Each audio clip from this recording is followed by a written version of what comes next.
One of my favorite consoles of all time has to be the Sega Saturn. I love the Sega Saturn's library of games. A really unique system. The controllers were very comfortable, and like I said, the library of games, especially the games that came to us from Sega, were just top-notch experiences for the most part. There was so many interesting games, so many unique games, and it was a very exploratory area for video games during that time frame. But the Sega Saturn did very poorly in the United States. It finished dead last in competition between the PlayStation, the N64, and the Saturn, and while it did well in Japan, actually outselling the N64, it just did terrible in the US, and a lot of people wonder why that was. What went wrong with the Sega Saturn? And that's what this new series is all about. This new series is called What Went Wrong, and basically we're going to look at different systems and games that should have been surefire hits, should have been successes, but for whatever reason, some things came along the way that just messed up this system. I've been researching this topic for a few months now, and I'm finally ready to make this video, so I want to hear your guys' feedback. Let me know in the comments section down below what you think of this show and of this format. Now sit back, relax, make sure you subscribe to the channel, and let's talk about the Sega Saturn and what went wrong.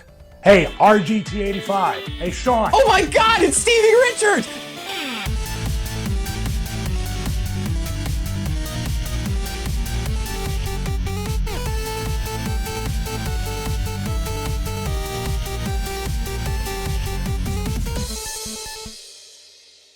The first problem with the Sega Saturn was the console itself.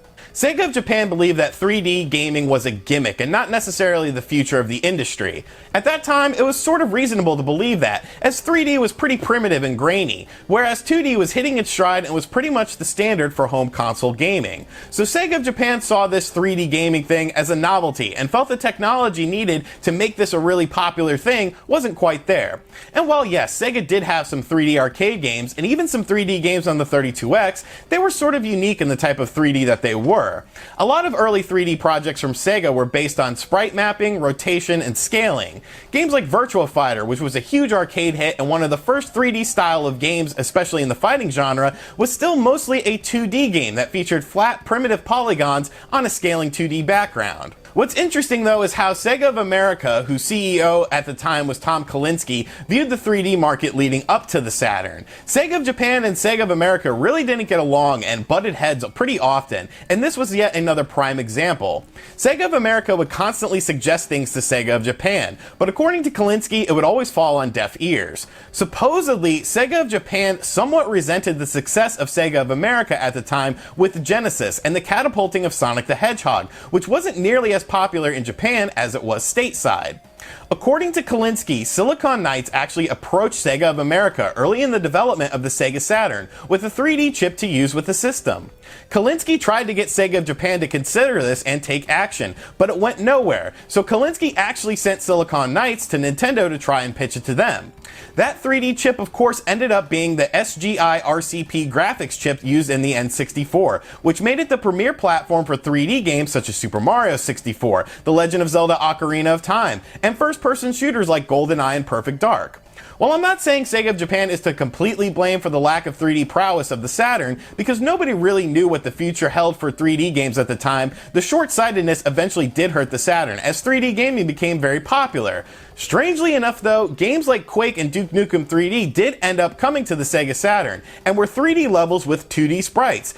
And while a lot of that has to be chalked up to the geniuses at id Software rather than Sega's hardware, it can be somewhat attributed to the quadrilateral-based polygons on the Saturn as opposed to the triangular-based ones on the PS1. The triangular polygons used on the PS1 were a lot easier to program than the quadrilateral-based polygons on the Sega Saturn though, so third-party developers gravitated towards the PS1 with the ease of use of the system versus the Sega Saturn. The second thing that went wrong with the Sega Saturn has to be the launch of the system in the United States. I feel like all the talk about 3D versus 2D games didn't really matter in the long run though, as long as the Sega Saturn had a solid US launch lineup of games. The Genesis was the majority holder in the video game market at this time in the United States, so people were excited for Sega's next generation console, the Saturn. However, the launch of Saturn is arguably one of the biggest blunders in gaming history, with some catastrophic repercussions.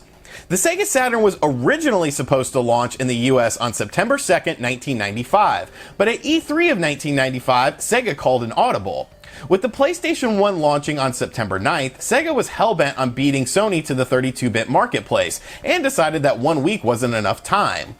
Tom Kalinske went on stage at E3 1995 and announced that the Sega Saturn was not only launching early in the United States, but it was already on shelves at the price of $399. Kalinske went on to say in the resulting press release, many Americans have gone to the extent of paying $800 or more for the Sega Saturn units to import them from Japan. We have decided to bring the product to the market earlier than scheduled to meet the high consumer demand, to refine our marketing strategy over the summer prior to the all-important fall season, and to get a head start on the competition. But because of this, retailers were shocked. Literally nobody knew that this was happening outside of Sega. So of course a lot of retailers were pretty pissed as they didn't have any Sega Saturn product available to the consumers. But once again, this could have been somewhat circumvented if the Sega Saturn had a strong launch library of games, but it really didn't. Only 5 games were available for the Sega Saturn at the US launch: a Virtua Fighter Pack-In, Daytona USA, Clockwork Knight, Panzer Dragoon, and Worldwide Soccer. Of these 5 games, the 2 games that people probably were looking the most forward to were the arcade ports of Daytona USA and Virtua Fighter, as these games were super popular at the time. Unfortunately, both Daytona USA and Virtua Fighter were severely rushed, so much in fact that another version of Daytona USA released down the road with a better frame rate, better graphics, and more features. And the people who got the original Virtua Fighter on Saturn were able to mail in and get Virtua Fighter Remix, an improved version of Virtua Fighter for the Saturn that ran much better. As I said earlier though, all of this stems from the fact that Sega was afraid of what Sony was doing with the PlayStation 1. So at E3 1995, what exactly did Sony end up doing? They said $299 in order to counteract the $399 price point of the Sega Saturn, putting a crucial blow to Sega's new hardware. By September 1995, the Saturn only managed to move about 80,000 systems in the US, mostly because of the price point and severe stock issues due to the surprise launch. When this PS1 launched in September, it sold over 100,000 units and was the champion in the US right out of the gate, and never looked back on the Sega Saturn. The third thing that went wrong with the Sega Saturn was no Sonic the Hedgehog. While Mario has remained synonymous with gaming over the years, during the early 90s, Sonic the Hedgehog was a much bigger industry icon than Mario. Mario was often viewed as childish and passé, and while arguably the games from that time frame, such as Super Mario World on the Super Nintendo, have held up better than the Sonic games from that time frame, Sonic brought a fresh new attitude and a bit of counterculture to the gaming landscape that caught on during that time. Gaming was a predominantly younger audience at that time, and the attitude that Sonic had resonated with the community. Sonic had movies, 2 separate cartoons, tons of merchandise, and was a huge hit on the Genesis and the Game Gear in the States. So you would think that Sega would capitalize on this and have a massive Sonic game ready for the Saturn, right? At least in some point of the Saturn's life cycle, a Sonic game would have been a massive system seller. So what Sonic games did we end up with on the Saturn? Let's take a look. First up, we had Sonic 3D Blast, which was a port of a Sega Genesis game. Sonic 3D Blast was an isometric Sonic game that wasn't necessarily bad, but was very different than the Sonic games that we got on the Genesis. 3D Blast kind of felt like a cheap cash-in attempt on the Sonic the Hedgehog franchise, and while this game was alright as a late Genesis release alongside of the mainline Sonic games, it didn't really manage to stick out on the Saturn as it felt a bit dated and wasn't necessarily an evolution of the franchise that fans were expecting. Next up, we had Sonic R, which was a 3D racing game that had Sonic and his friends running around tracks. Admittedly, I have a soft spot for the game as I think it's kind of fun, and it looks pretty good for a Saturn 3D game, which of course the system wasn't known for. But once again, it just felt a bit like a filler title. The worst part about Sonic R though was the fact that Mario Kart 64 had released months before this in the States, and had much more content. Sonic R tried to be a bit different and have adventure elements, but overall it just wasn't as captivating as Mario Kart 64 was. The final Sonic game we got on the Sega Saturn was Sonic Jam, which was a compilation of Genesis releases that also featured a 3D overworld level. The 3D overworld level was the only true taste of a traditional 3D Sonic game that we ever got on the Saturn, and honestly, it worked pretty well. It looked great, it played well, and it was a great look into what a 3D Sonic game would have looked like on the Saturn had we gotten a traditional one. So what the hell happened with Sonic on the Saturn, and why did we never get a traditional game? The Sonic game that was allegedly coming to the Saturn was a game called Sonic Extreme, but there were tons of issues with it. Sonic Extreme was problematic because Sega was never really satisfied with the progress of the project. There was a ton of turnover involved in it, and there was actually 2 different versions being worked on.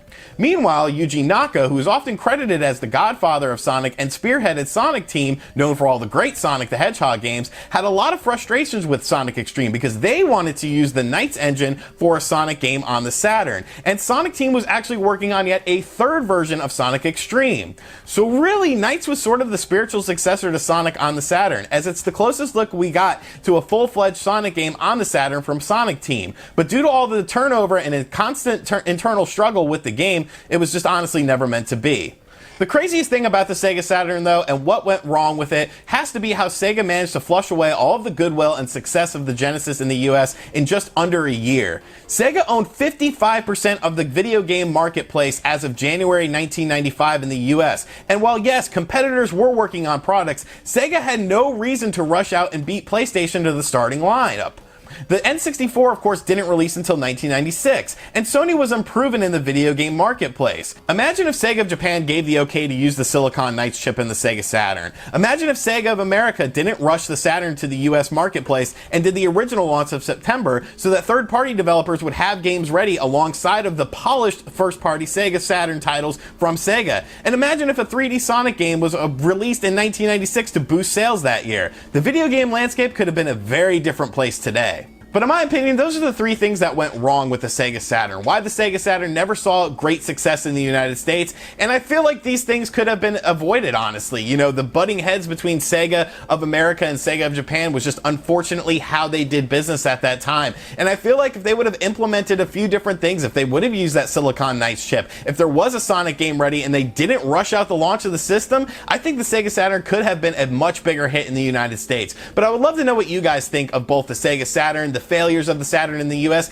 and this new show in general. So let me know in the comments section down below. And as always, thank you for checking out this video. If you're new to the channel, make sure you subscribe and turn on notifications. Leave me some feedback about what you think of this series in the comments section down below. And as always, I will catch you guys on the next video. Later.